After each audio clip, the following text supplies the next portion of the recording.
This is Colin McGuigan for IFLTV. Delighted to be joined by Chordale Booker ahead of a huge What up? Chordale Booker this weekend in Las Vegas. Chordale, how are you doing? You good? Good, man. How are you? I'm good, thank you. How's this camp been in preparation for someone like Sebastian Fundora? Camp has been great.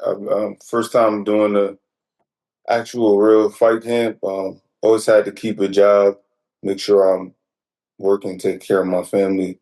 So it's been tough doing that, and being a full time boxer and also being a full time personal trainer. So tough to do a job like this when you got to do both. Are you really setting yourself now on being a full-time athlete for the rest of your career? Is that what you envisage happening there? Um, uh, yeah, I do.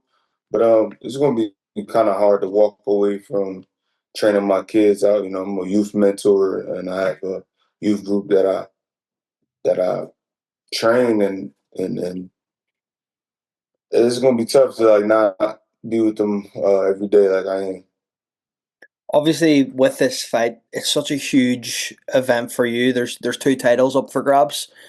What does some Sebastian Fundora bring to the table on Saturday night against you, Cordell? It depends. He's been doing a little more boxing now, so not really sure what style he's going to bring to the table. But him being 6'6" and him being able to fight inside, well, he likes to fight inside. It seems like he'd rather fight close. Um, that either one could present itself, and I'm ready for either one. I just want to win. So my goal is just to go in there and adapt. Cordell, what do you see weaknesses in Sebastian Fundora's game? Do you take a lot from his loss to Mendoza? Uh, Not not a lot. I don't take a lot from it. I mean, I take something from it because it happened.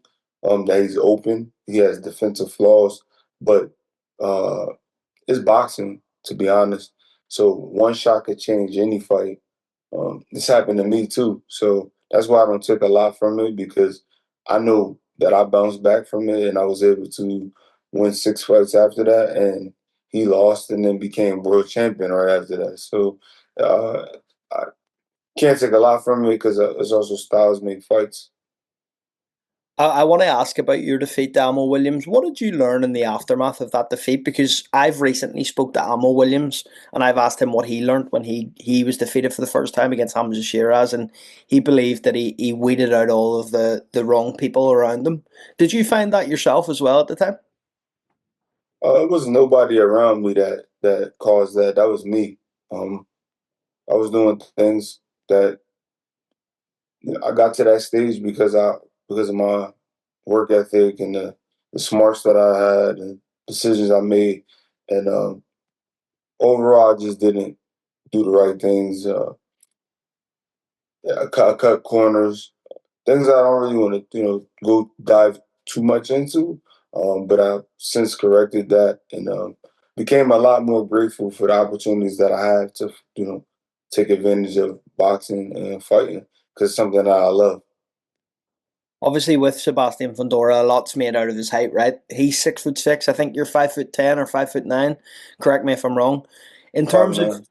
in terms of you two guys and that size difference, how do you manage that going into a fight like this on Saturday night? I just honestly got a lot of tall sparring partners that got used to punching up high.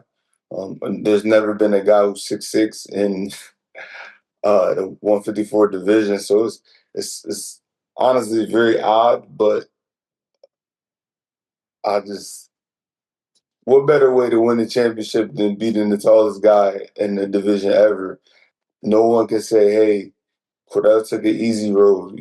I had a job.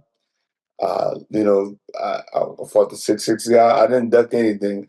I got here just working hard and choosing to fight anybody who was put in front of me. I want to get your thoughts, Cordell, on the TKO boxing league. What do you make of that? I don't know much about it, but I saw, it was Dana in Turkey. I saw the fight purses. I think those are like fair. relative to, I guess, what is. But to be honest, I don't know what's going to come of it because all the top boxer promoters, they already have like the top guys. I'm sure that TKO can find other people who will be top guys too. But it seems like they're trying to push the WBC, WBO out of it, and I don't that part I don't really like. It's like boxing has always been made of these titles and these belts, and then so then what's the trade off now? What are you fighting for? Because boxing has already went to the route where you don't need to have a belt, and these guys won't fight the best guys if they're the most popular. And so now you're like in this place where if you're a big name, you could just duck great fighters because you'll always be rich fighting bums. Um, so I don't want to see the sport go in that direction where you could just pick and choose easy guys to fight. And hopefully that's not what they're. It doesn't seem like that's what they're trying to do. But if you kill the belts, I don't see how it can't go there.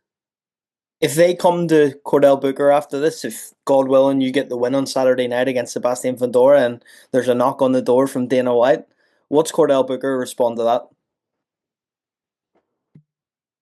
I want to fight the best guy. So whoever could put the best guy in front of me, with their great amount of money as well, that's where I'm at. You know, I just want to fight the best, and honestly, I feel like once I win here, PBC and Al Haymon will be able to do that for me. They'll be able to take care of me getting the uh, whoever the next top guy is at the weight class.